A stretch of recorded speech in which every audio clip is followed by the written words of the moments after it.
छोले आता चांगल्या प्रकारे शिजलेले आहेत. हे बघा,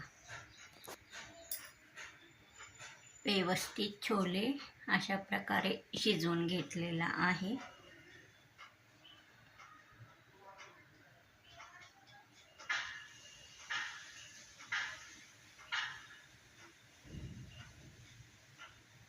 आता गॅसवर एक कढई ठेवायचा.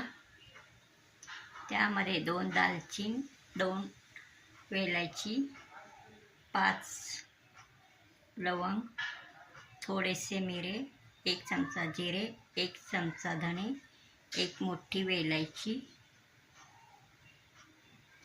5 लाल मिरच्या, 2 तमालपत्री, 1 चमचा बडीशोप,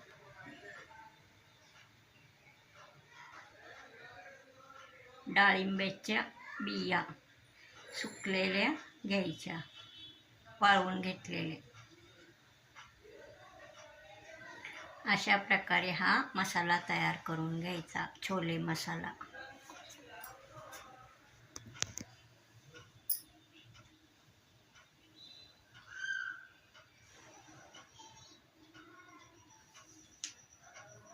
हा बघा, चांगला असा परतून घ्यायचा. तेल वगैरे अजिबात घालायचं नाही.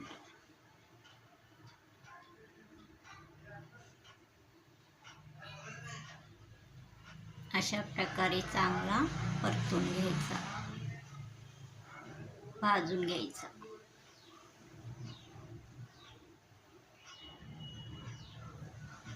पाच मिनिटं थंड होऊ द्यायचा.